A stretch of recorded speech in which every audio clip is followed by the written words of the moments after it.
Jantar मंतरवर police आपल्याला पाहायला मिळतात आणि मुंबईत देखील अनेक विद्यार्थ्यांना पोलिसांनी गाडीतून नेऊन पोलीस स्टेशनला वगैरे नेलं. आपण स्वतः काल विद्यार्थ्यांनी आंदोलन जाहीर झाल्यानंतर आपल्या अनेक कार्यकर्त्यांना नेत्यांना नोटीस जाऊ शकतात, विद्यार्थ्यांची धरपकड होऊ सवय आम्हाला, यासाठी सवय आम्हाला आमच्या नाही. इकडे आता कळेल आता म्हणून म्हटलं ना की विद्यार्थ्यांच्या बाजूने कोण आहे आणि विरोधात कोण आहे. आणि प्रश्न असा आहे ना की प्रश्न सोडवायचा आहे का चिघळवायचा आहे हे मला असं वाटतं सरकारने बघावं.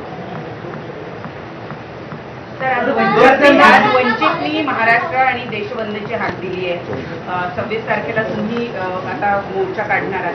प्रत्येक राजकीय पक्ष वेगवेगळ्या गोष्टी करण्यापेक्षा पहिली गोष्ट म्हणजे आता हे ते जाहीर करणं हे आम्हाला माहीत नव्हतं.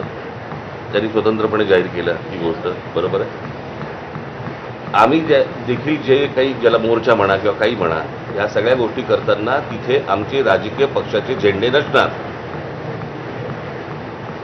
कळलं का?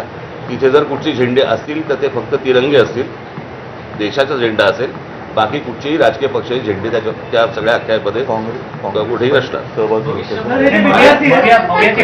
आणि आत्ता उद्धव सांगतात त्याप्रमाणे काँग्रेसशी देखील बोलणं चालू आहे, ते देखील सहभागी. काल माझं बोलणं झालं, राहुलजींशी पण झालं. मग सपकाळांचा फोन आला होता आणि त्यांनी पण सांगितलं की आपण एकत्रितपणे या गोष्टी करू. आता हे आम्ही परवाच्या मोर्चाची घोषणा तर केलेली आहे.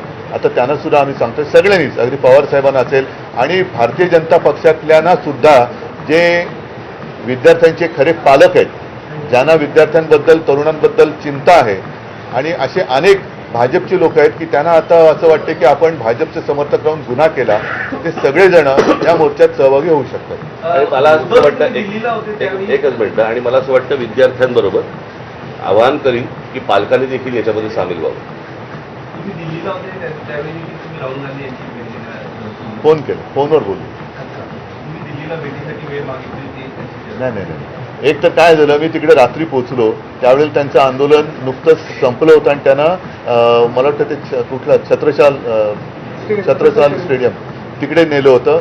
मला जंतर मंतरवरती जायचं होतं कारण अभिजित आणि सगळेजण तिकडे वाट बघत होते. मी तिकडे गेल्यानंतर मग माझी काही भेट झाली नाही, पण काल सकाळी माझं फोनवरती बोलणं झालं. भविष्यामध्ये आपण जंतर मंतरवर